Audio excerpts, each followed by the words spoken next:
富二代丈母娘家差点被烧，这快递又遇到了麻烦。天正下着雨，侯赛因吃完东西穿上校服，就准备去上学了。妈妈耐心地在旁边陪伴着他。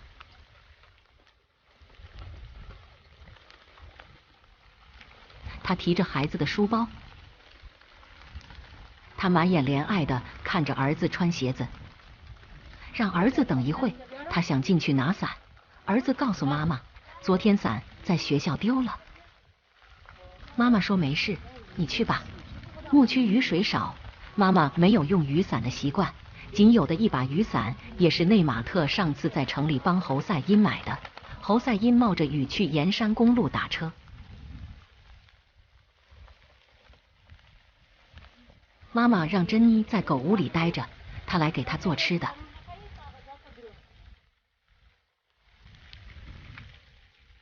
雨越下越大，尽管妈妈身上裙子上都被淋湿了，她仍继续忙活着，为珍妮做吃的。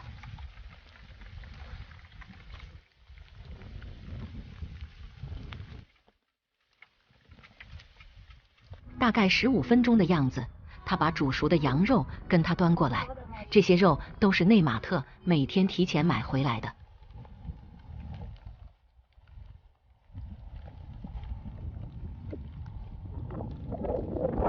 妈妈怕小狗淋湿感冒，她把它抱进了狗屋里。一下雨，温度就格外的低，可是妈妈根本闲不住，她把腻子粉端过来，准备继续修建小屋。这个房子是女婿婚前对丈母娘的承诺，倾注了女婿无尽的心血，丈母娘把他当作宝贝一样，每天看在眼里，喜在心头。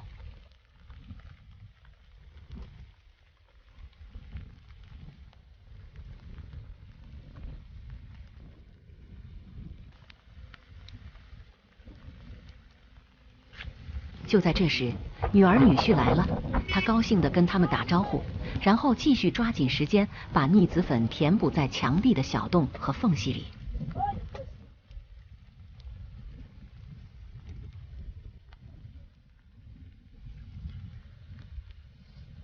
妈妈说：“那么冷，你们过来干什么呀？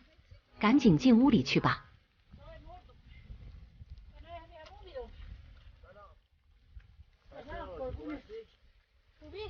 内马特也批评丈母娘那么冷的天待在外面，不注意自己的身体。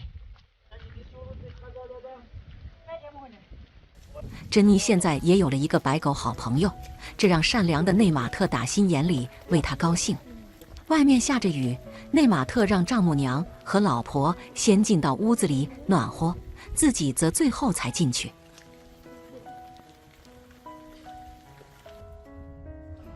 内马特说：“天气那么冷，您出去干嘛呀？衣服都湿了。到时我跟您建一个厨房，把前面那个屋子给摄影师住，免得他们住在车里冷。”丈母娘认真地听着女婿的计划，她想听女婿说话，又想快些把衣服烘干，被冷得缩成一团的样子，看着让人非常心疼。她表达着自己的感谢，她表示一切都听女婿的安排。过了一会，燃炉出现了问题，想要自燃。内马特要丈母娘拿身毛毯。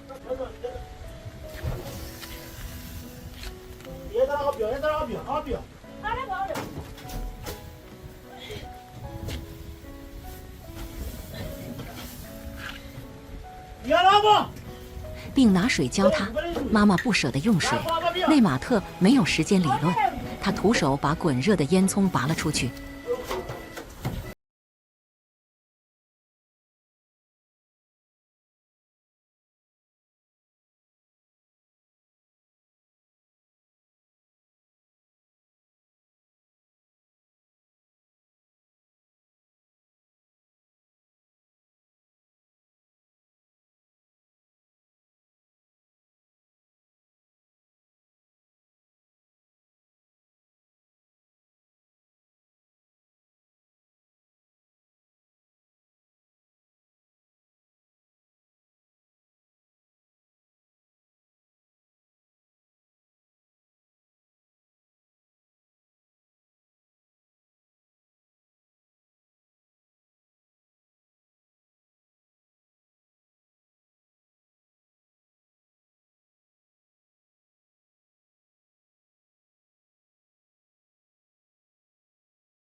的让内马特出来。内马特要老婆赶紧拿些羊油给妈妈擦。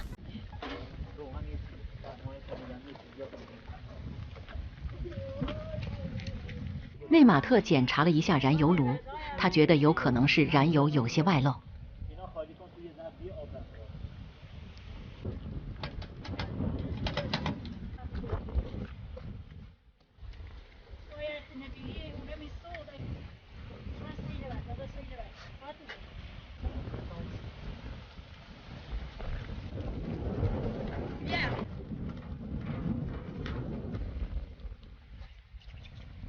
在经过它的修复之后，一家人合作着重新又装了回去。现在每个人都被冷得不行，这个季节的牧区没有暖气，根本就没有办法生活。他们小心翼翼地祈祷着暖炉能够恢复正常。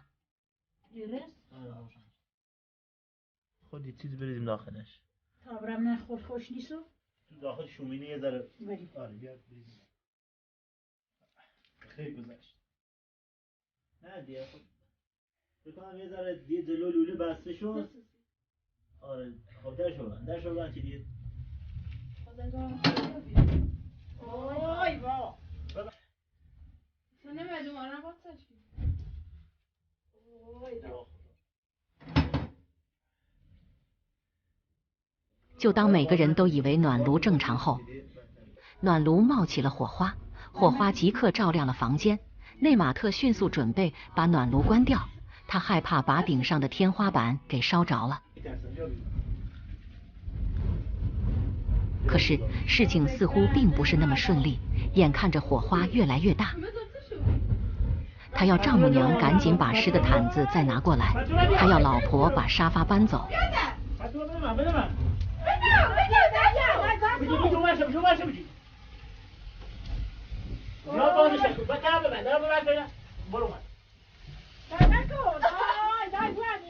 家里顿时浓烟缭绕，火势也根本没有办法挡住。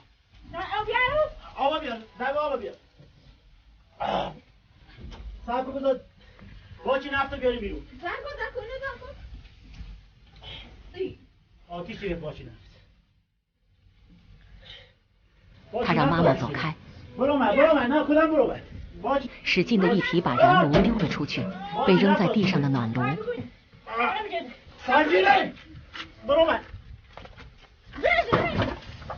仍然燃烧着熊熊大火。内马特果断地拿着水壶把水浇在了燃炉上，大的火苗浇灭，暖炉在室外就不怕了。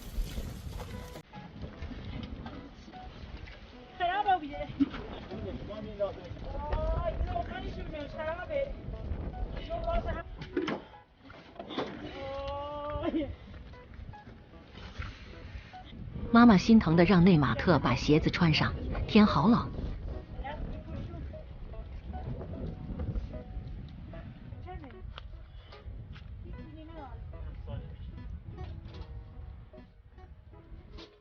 他们一起来到屋子，妈妈伤心地说：“我就是不适合用这种先进的东西，我的天花板都被烧坏了。刚刚没过几天安逸的日子，又来这么一出，面对着突如其来的事故。”每个人都没有办法接受，心里都闷闷的难受。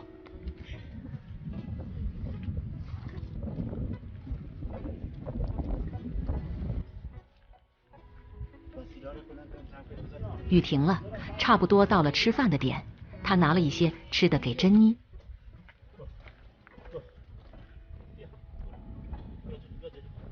大家都没有胃口，内马特打玻璃胶。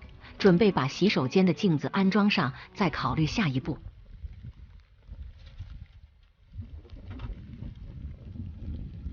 正在忙活的时候，突然来了几个男人，他们说这里的土地是自己祖先留下来的，他们要内马特一家人赶紧滚蛋。下一集3个男人把内马特的地契给撕毁了，并且赶他们离开。我是大威虎，感谢关注。